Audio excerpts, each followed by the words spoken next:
ब्रह्म।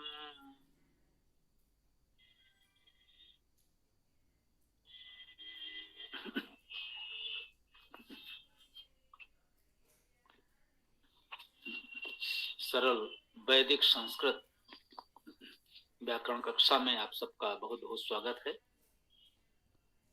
कल हम लोगों ने संख्याओं का प्रकरण पूर्ण किया और इसके साथ ही हम कह सकते हैं कि नामिक प्रकरण पूर्ण हुआ। नामिक में संज्ञा, सर्वनाम, विशेषण और संख्याएं भी, इन सबको नामिक में स्वीकार कर सकते हैं।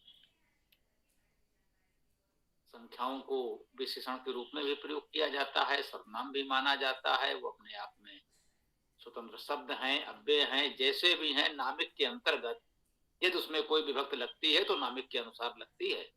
तो संख्याओं तक संज्ञा, विशेषण, सर्वनाम और संख्याएं, इन चारों को हम लोगों ने नामिक प्रकरण के अंतर्गत पढ़ा। और कल यह प्रकरण एक प्रकार से पूर्ण हुआ।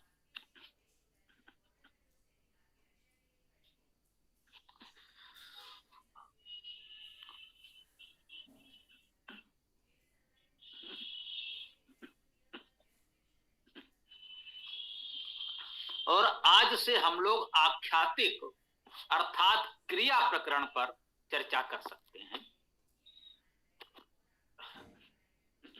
वास्तव में व्याकरण में, या जो कहें कि संस्कृत भाषा में विशेष रूप से, वैसे तो सभी भाषाओं में होगा, शब्दों के भेद अपने अपने तरीके से पढ़ाए बताए जाते हैं, परंतु मुख्य रूप से शब्द तीन प्रकार के ही होते हैं।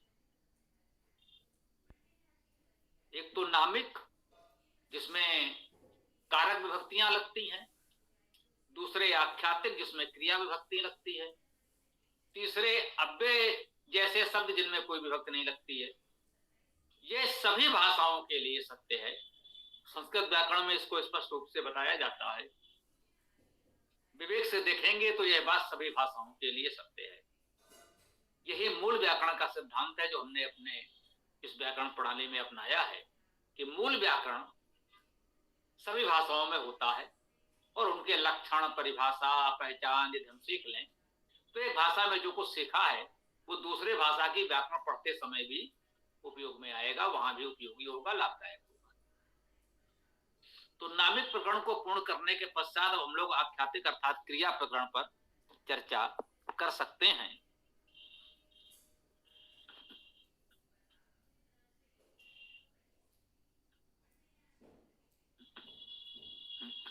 इसमें सबसे पहले बताया गया है क्रिया भेद।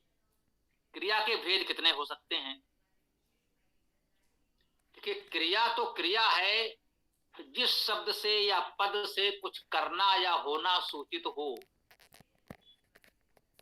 जिससे ये पता चलता है कौन कर रहा है, या कुछ हो रहा है या किया जा रहा है, कोई कर रहा है, वे क्रियापद या आख्यातिक पद कहे जाएंगे। हम अपनी सुविधा के लिए, उनको सीखने समझने की सुविधा के लिए उसको कुछ भागों में विभाजित कर लेते हैं, तो हमें उनका प्रयोग सीखने समझने में सुविधा हो जाती है। यही व्याकरण का कार्य है कि भाषा में जो कुछ प्रयोग हो रहा है उसको इस प्रकार प्रस्तुत कर दिया जाए कि हम उसे सरलता से सीख समझ सकें। इसी विद्या को व्याकरण कहते हैं। इस दृष्टि से यहां पर क्रियाओं के 7 भेद बताए गए हैं। एक सहायक क्रिया, विशिष्ट क्रिया, मुख्य क्रिया, सोपसर्ग क्रिया, प्रेरणार्थक क्रिया, पूर्वकालिक क्रिया और सह क्रिया।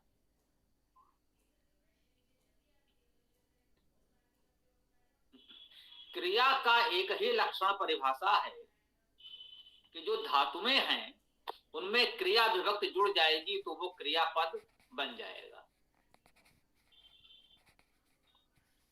इस प्रकार से सभी क्रियाओं में ये बात समान है, वो एक ही प्रकार के होते हैं।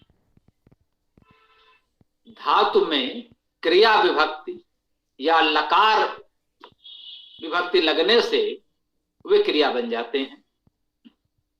लकार से हमें भूत भविष्य वर्तमान आदि का बोध होता है, वचन और पुरुष के अनुसार उसके प्रत्यय होते हैं। ये सभी क्रियाओं में सामान्य होते हैं। ये 7 प्रकार की क्रियाएं बताने का ये उद्देश्य नहीं है कि हम इसके अतिरिक्त कुछ बताएंगे। इन्हीं प्रकार से जो क्रियाएं बनती हैं उनको हम कुछ अलग अलग भागों में बांटकर यदि समझेंगे तो उसको समझने में, प्रयोग करने में सरलता होगी। केवल इसलिए ये 7 भेद हैं, अन्यथा इनकी कोई आवश्यकता नहीं है, स्पष्ट है। आइए इसको धीरे धीरे समझने का प्रयास करें।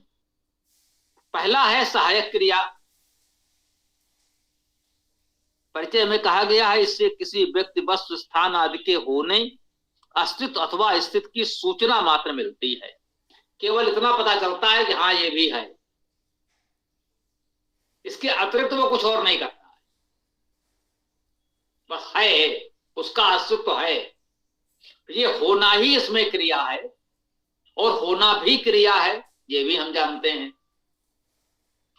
उसके लिए अस धातु है, भू धातु है, संस्कृत में 2 धातुएं हैं जिससे इस होने को व्यक्त किया जाता है, अस और भू। अस से अस्ति बना, अस्ति का अर्थ है। भू से भवति बना, इसका अर्थ भी है या होता है, एक ही बात है। हाँ, इसमें कोई भ्रम न पालें। अस्ति और भवति एक ही अर्थ होता है। अस भू भी कहा गया है, दोनों धातुओं का अर्थ एक ही है।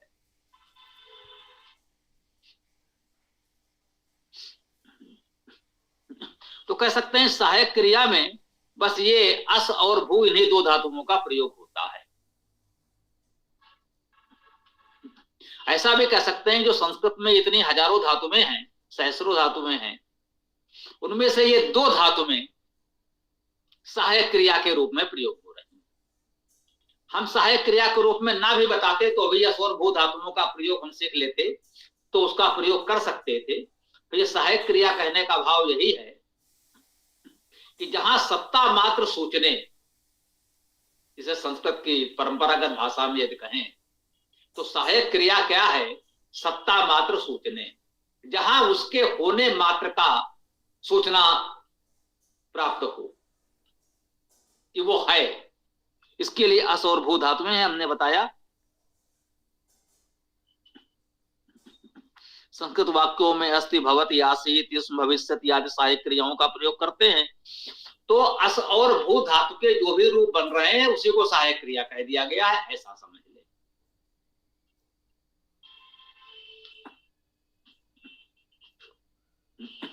है, था, होगा जैसे शब्दों का अनुवाद हम अस और भू धातुओं से करेंगे, उसे हम सहायक क्रिया कहेंगे।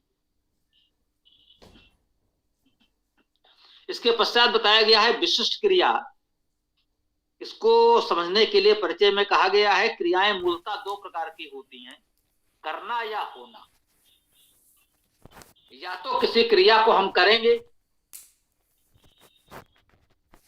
या फिर वो होगी, अपने आप होगी।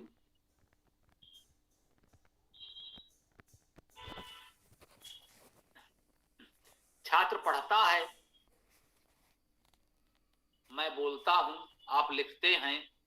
ये पढ़ना, लिखना, बोलना की जो क्रिया है उसे हम आप कोई ना कोई कर रहा है। मैं कर रहा हूं, आप कर रहे हैं, वह कर रहा है, कोई कर रहा है। प्रकाश होता है, इसे कौन कर रहा है, बस होता है।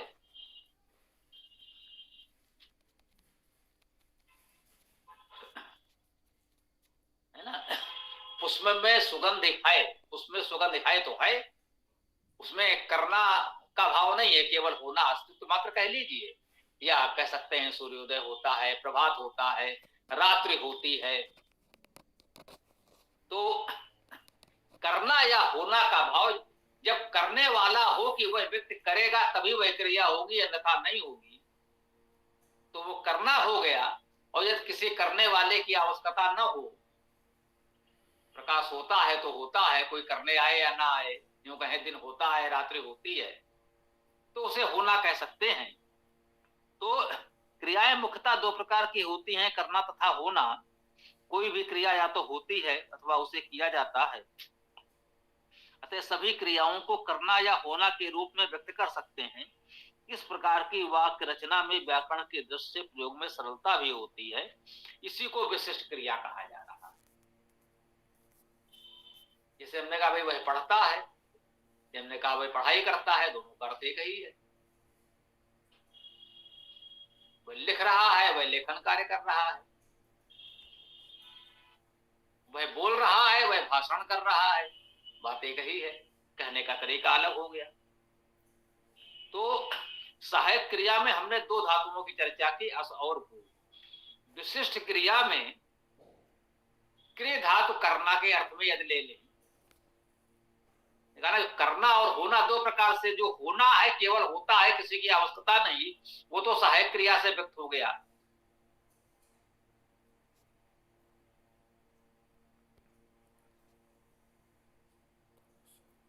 पढ़ता है, पढ़ाई करता है, पठनम करोति, तो केवल क्रिय धातु से करोति का रूप बनाया हमने। पठ धातु का हमने पठत जैसा कोई रूप नहीं बनाया, पठनम एक संज्ञा का रूप बनाकर प्रयोग कर लिया। तो इस प्रकार के प्रयोगों को हम विशिष्ट क्रिया कह सकते हैं। जो मुख्य क्रिया है कह लीजिए, जो कार्य होना है, उसे प्रत्यय के माध्यम से हमने संज्ञा या विशेषण शब्द बनाकर के, नामिक शब्द बनाकर प्रयोग कर लिया, और उसके साथ क्रिय धातु का प्रयोग कर लिया, करना का क्रिया का प्रयोग कर लिया, और वह ऐसा करता है कह के हमने बात पूरी कर दी। तो संस्कृत वाक्यों में मुख्य क्रिया को संज्ञा के रूप में व्यक्त कर विशिष्ट क्रिया के रूप में क्रिय अथवा भू धातु के आख्यातिक रूपों का प्रयोग करते हैं। सा पठत के स्थान पर पठनम पाठम वा करोति, वह पढ़ता है अथवा पढ़ाई या पाठ करता है। इसी प्रकार शयनम करोति, दर्शनम करोति, वर्षा भवति इत्यादि वाक्य विशिष्ट क्रिया के प्रयोग से बन सकते हैं। हम स्पष्ट कर दें, पहले भी बताया कि सहायक क्रिया, विशिष्ट क्रिया, ये कोई ऐसे प्रयोग नहीं है जिनमें कोई शास्त्रीय जानकारी लेकर शास्त्रार्थ किया जाए। ये केवल आपके सीखने की सुविधा के लिए है। सीखने प्रयोग करने में सरलता होगी, इससे जो कुछ हम सीख जाएंगे, लिखे हुए को पढ़कर समझ पाएंगे, और हमें जो बोलना है, लिखना है, वो अपना लिख सकते हैं, बोल सकते हैं। इस विधि से जो कुछ हम लिखे पढ़ेंगे वो व्याकरण की दृष्टि से ठीक होगा। भले ही उन व्याकरण के नियमों पर हमने बहुत ध्यान नहीं दिया, इस सरलता से सीखकर प्रयोग कर लिया, तो भी वो किसी न किसी व्याकरण के नियम से शुद्ध होगा। उसे व्याकरण जानने वाला अशुद्ध नहीं कह पाए। बस इस सरलता के लिए ये बातें हम लोगों ने यहां पर रखी हैं। तो इसमें बताया जा रहा है, विशेष में क्रिय धातु के रूप करत, कर्ता, करंत आदि भी बनते हैं। वेद में इन रूपों का प्रयोग हुआ है तथा पाणिनि सहित अनेक व्याकरणाचार्यों का भी ऐसा ही मत है। सामान्यतः हमको करोति जैसे रूप सिखाए गए हैं क्रिय धातु में, वो रूप भी है। वेद में कणवंती भी होता है, कृणोति भी होगा, करोति तो लौकिक में है ही। यदि विविधता की बात करें तो वेद में कृणोत, कृणवंत जैसे रूप भी मिलते हैं, और करते करते जैसे रूप भी मिल जाएंगे। तो ये विविधता है। इसको यदि कोई बोलेगा, किसी ने कृणोत या कृणवंती बोला, या मैंने वेद में पढ़ा, मैं अपनेपन से, पूरे विश्वास से अपने अंदर की बात यदि मैं बताऊं, तो हम कोई व्याकरण का सूत्र पलटने नहीं गए कि कणोत कणवंत कैसे बना और इसका क्या अर्थ होगा। सहज भाव से हमारी समझ में आ रहा है कि वो कह क्या रहा है। कणोत करता है, कणवंत करते हैं, यह बिना कोई व्याकरण के सूत्र लगाए भी हमारी समझ में आ रहा है, और इतना पर्याप्त है। हम उसका सही अर्थ समझ पा रहे हैं, यही उद्देश्य है व्याकरण पढ़ने का, और कुछ नहीं। अब रह गई बात अपने प्रयोग करने की, तो भैया कृणोति कृणोतु कृणवंत कैसे बना, छोड़िए, करत करते तो हम बना लेंगे, वही लिखिए। उसको भी सुनने पढ़ने वाला अर्थ समझ लेगा। तो भाषा का जो मुख्य उद्देश्य है संप्रेषणीयता, कि हम जो कहना चाहते हैं उसे सुनने वाला पढ़ने वाला समझ ले, यही भाषा का उद्देश्य है, उसमें कोई भ्रम ना हो। तो ये बहुलता, ये विविधता, ये तरलता, ये सरलता वैदिक भाषा में है, संस्कृत भी उससे अलग नहीं है। हाँ, कुछ लोग अपनी विद्वता प्रदर्शन के लिए अवश्य कहने लगते हैं कि भाई नहीं नहीं, इसको ऐसे नहीं ऐसे देखो, अब लगा के कैसे लगे कि हाँ वो इतने बड़े विद्वान हैं, जो उसमें बहुत सूक्ष्मता से सरल वाले प्रयोग वो नहीं करेंगे, वो कुछ कठिन वाले प्रयोग सुनाएंगे, जिससे सुनने वालों को लगे कि हाँ ये बहुत बड़े विद्वान हैं। तो इसको हम लोग विद्वता प्रदर्शन कहते हैं, जो वर्तमान समय में हमारे विचार से उचित नहीं है। कभी विद्वानों के बीच शास्त्रार्थ में उसका महत्व रहा होगा। अब तो हमारा प्रयास होना चाहिए कि अधिक से अधिक लोगों तक वेद और संस्कृत को कैसे पहुंचाया जाए, तो वो सरलता से, सरल रूपों से ही संभव है, बहुत कठिन बनाकर तो संभव नहीं होगा। तो इसलिए हम लोग सरल प्रयोगों पर ध्यान दे रहे हैं।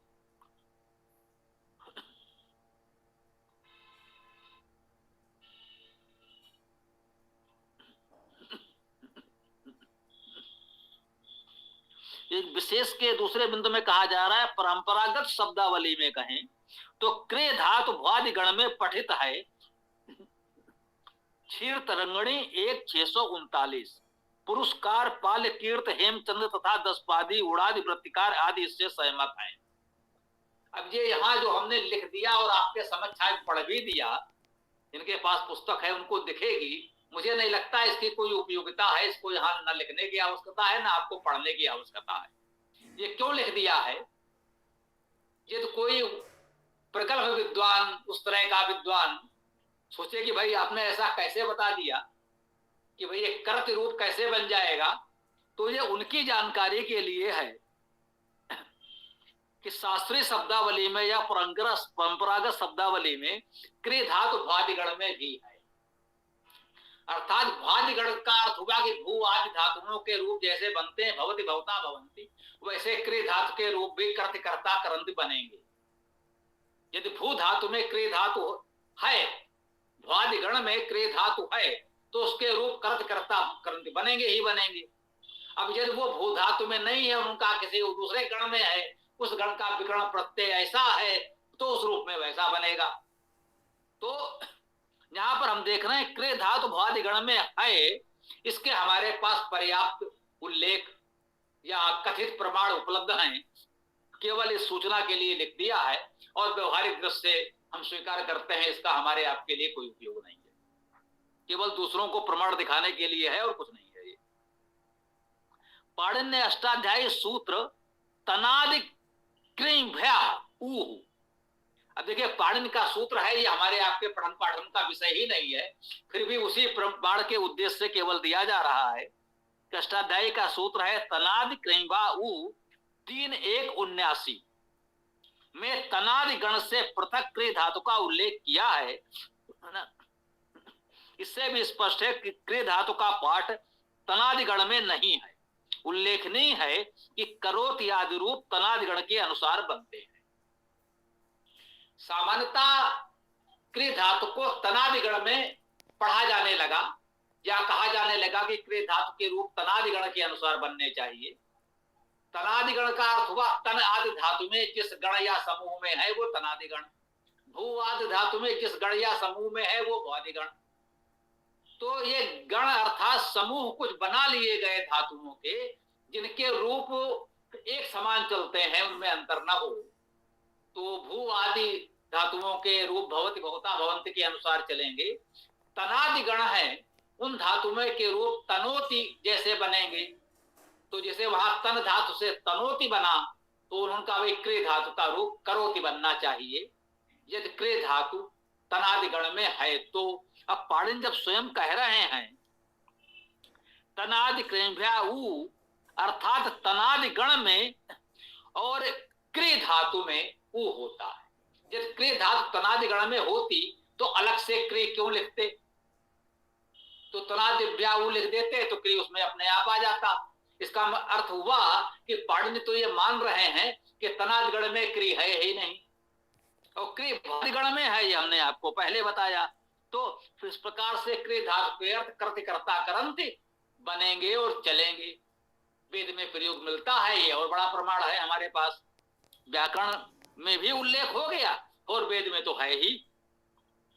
तो क्यों ना हम लोग सहज बोलचाल में कर्त कर्ता करंत जैसे भादगणीय रूपों का प्रयोग कर लें, कम से कम जो हम कहते हैं प्राथमिक स्तर पर प्रारंभ में कर लें। जब विद्वान बन जाएंगे तो फिर हम करोति कुर्ता कुर्वंती भी करेंगे और कणोति कणवंती भी बोलेंगे, देखा जाएगा। अभी प्राथमिक स्तर पर तो हम सरलता से उपयोग कर लें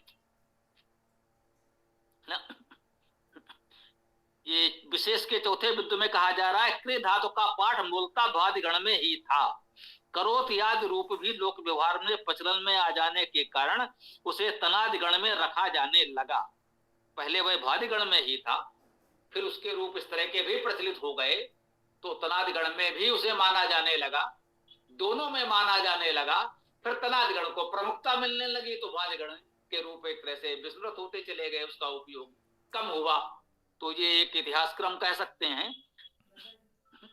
हमारे महर्षि दयानंद जी ने भी यजुर्वेद भाष्य में अध्याय 3 के मंत्र 58 के भाष्य में लिखा है कि क्रि धातु का पाठ भादिगण में होने से शप विकरण होता है तथा तनाद के साथ क्रि का पाठ अष्टाध्यायी सु तनाद कृव्या उ के अनुसार मानने से उ विकरण भी होता है। उन्होंने माना कि दोनों में होता है। तनाद कृव्या मतलब तनाद में उ होता ही होता है, क्रि में भी होता है। तनाद गण में माना नहीं, लेकिन उनका भाई क्रि में भी चलता है। तनादि जैसा प्रयोग क्रि धातु में भी होता है। पाणिनि ने तो इतना बताया और दयानंद जी ने भी और पहले आदि को जो बताया उसमें भी स्पष्ट कर दिया कि ये भादिगण में तो क्रि धातु है ही। इससे स्पष्ट है कि क्रि धातु के कृत याद रूप पूर्णता शुद्ध है। यही रूप सुगम होने से सरल संस्कृत व्याकरण में स्वीकार करने योग्य है। जो हमारा निवेदन है कि प्राथमिक स्तर पर तो इसी को स्वीकार करें, आगे उच्च स्तर पर अन्य रूपों पर भी अवश्य ध्यान दें, अच्छी बात है। तो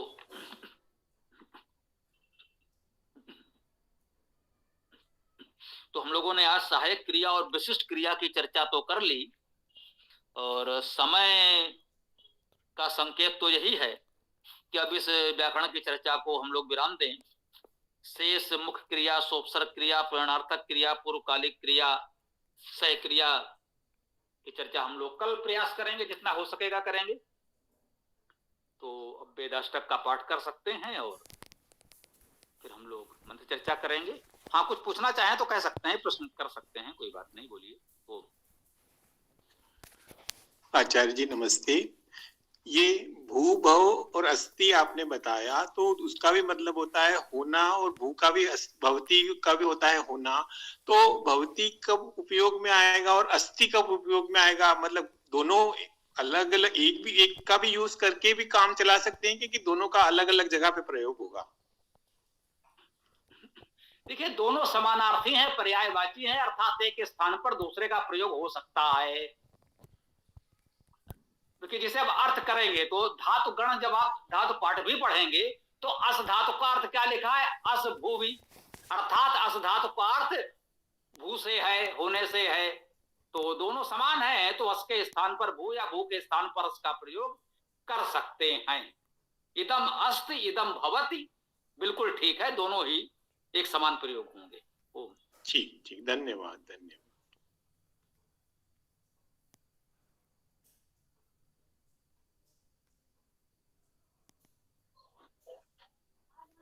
गुरुजी, ये तनादिगण और भयादि गण क्या होता है?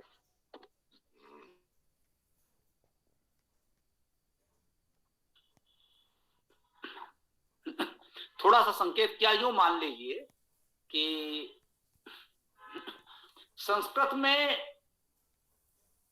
सुविधा के लिए शब्दों को गण अर्थात समूहों में विभाजित कर दिया गया।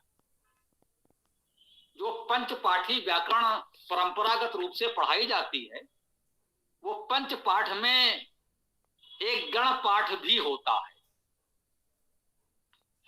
उसमें अनेक गण दिए गए हैं। ठीक, जैसे उपसर्ग हैं, वो भी गण अर्थात समूह है, तो उसको कह दिया प्रादिगण। मतलब प्रा आदि कुछ शब्द उन्होंने एकत्र कर लिए, एक समूह बना दिया, एक गण बना दिया, बोले प्रादिगण। इसका अर्थ यह हुआ कि इस प्रादिगण में जितने शब्द लिखे हैं वो एक लक्षण के हैं, अर्थात हम इसे कह सकते हैं उपसर्ग हैं। तो प्रादिगण में जितने शब्द लिखे हैं वे सब उपसर्ग माने जाएंगे। तो इस प्रकार से कुछ गण समूह बना दिए गए। तो एक तो सारे धातुओं का एक समूह बना दिया गया, सारे धातुएं उसमें आ गई, तो वो तो बहुत बड़ा गण हो गया, पूरा धातु पाठ तैयार हो गया। अब धातु पाठ में सभी धातुओं के रूप एक समान नहीं चलते, जैसे बताया। अब यहीं पर आया, भू से तो भवति बन गया, पट से पटत बन गया, ये भवादिगण में हो गया। उनका भाई जितनी धातुएं इस भवादिगण में पढ़ी गई हैं उनके रूप भवति पठति लिखति गच्छति जैसे बनते चले जाएंगे। लेकिन सभी धातुओं के रूप ऐसे नहीं बन रहे हैं, अर्थात बोलचाल में उसमें कुछ परिवर्तन भी हो रहा है।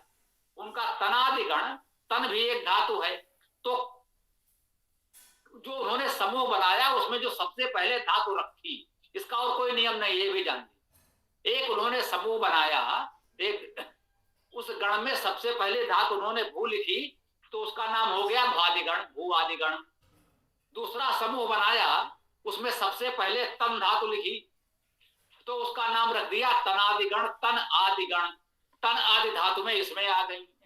तो उन्होंने कहा कि इसका विकर्ण प्रत्यय ऊ है, अर्थात तन में ऊ जुड़ेगा, तो तन से ऊ जुड़कर तनो हो जाएगा, तप्ती जुड़ेगा तो तनोति हो गया।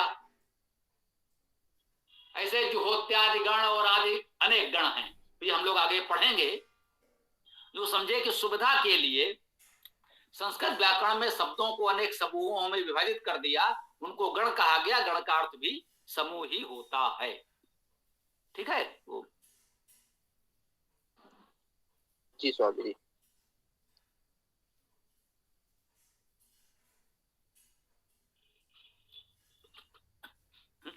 हाँ, हमने आपसे कह दिया पंचपाठी, तो ये संस्कृत व्याकरण के आप देख लीजिएगा, पृष्ठ 20 पर ये दिया हुआ है पंचपाठी शास्त्रीय संस्कृत व्याकरण। मतलब 5 ग्रंथ होते हैं, 5 पुस्तकें होती हैं परंपरागत व्याकरण में, उनके आधार पर व्याकरण पढ़ी जाती है। उनमें पहला है सूत्र पाठ, वही जो पाणिनि अष्टाध्यायी के 4000 सूत्र कहे जाते हैं, उनको रटो पहले। फिर धातु पाठ, जिसमें सभी धातुओं की सूची है, जितने भी धातुएं हैं जो हमने कहा वो भी हजारों में है, अच्छी बात है। गण पाठ, जिसमें सारे गण या समूह दिए गए हैं, ये सर्वनाम का समूह है, ये अव्यय का समूह है, ये उपसर्गों का समूह है। इस प्रकार से विभिन्न प्रकार के शब्दों के अलग अलग समूह बना दिए, तो आप उससे देख सकते हैं कि ये सारे शब्द इस समूह में आते हैं। उसके लिए गणपाठ एक अलग पुस्तक होती है। उड़ादि पाठ, जिसे मैंने कहा ये प्रत्ययों का पुस्तक है, जो प्रत्यय जोड़ते हैं वो सब ये उड़ादि में आ गए हैं। उड़ एक प्रत्यय है, तो उड़ प्रत्यय सबसे पहले रखा, तो पूरी पुस्तक का नाम हो गया उड़ादि पाठ। और 5वां ग्रंथ होता है लिंगानुशासनम, उसमें ये लिंग भेद, लिंग परिवर्तन कैसे होगा शब्दों में, वो अनुशासन बताया गया है। जैसे हमने कहा शुक्ल से शुक्ला जी, मिश्र से मिश्रा, तो इस प्रकार से स्त्रीलिंग पुल्लिंग आदि जो बनते चले जाते हैं। पुल्लिंग में आ लगाया तो स्त्रीलिंग हो गया, कहीं ई लगाया तो स्त्रीलिंग हो गया, नद से नदी बना, तो वो लिंगानुशासन नाम की एक अलग पुस्तक है। तो ये 5 पुस्तकें पंचपाठी व्याकरण कहलाती हैं। ये गुरुकुलों में परंपरागत तरीके से जो वार्ष पद्धति कहलाती है, वो इसी तरीके से पढ़ाया जाता है, और स्वाभाविक है उसमें पर्याप्त समय श्रम समर्पण की आवश्यकता होती है। जो उस स्तर की सूक्ष्म जानकारी चाहते हैं उनको उस पद्धति से पढ़ना चाहिए। जिनके पास इतना समय और धैर्य है वो सीखें, अच्छी बात है। हम लोग सरलता से मुख्य बातें आपको बता दे रहे हैं। ओम।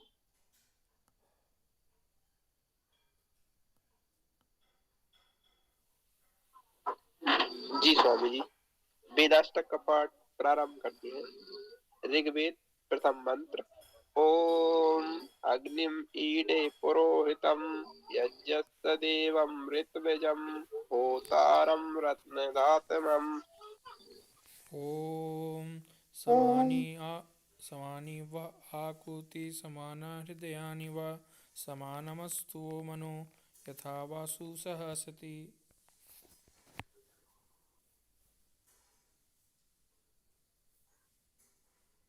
जी। ओम सामवेद प्रथम मंत्र। अग्ने आयाहि वीतये गृणानो हव्य दातये निहोता सत्सि बहिर्षि। धन्यवाद।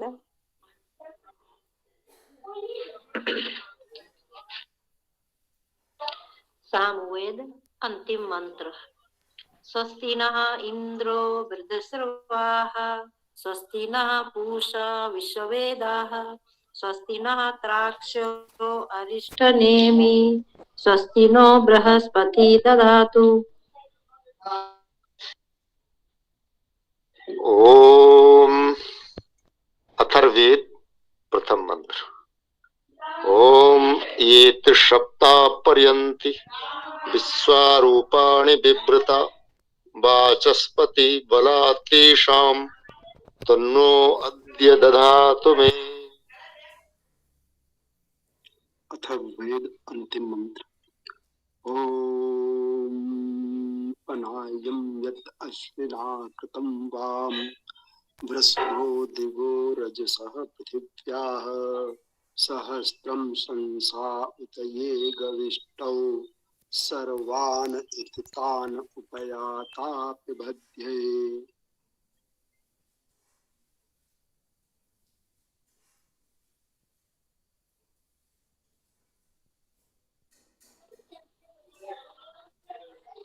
यजुर्वेद प्रथम मंत्र।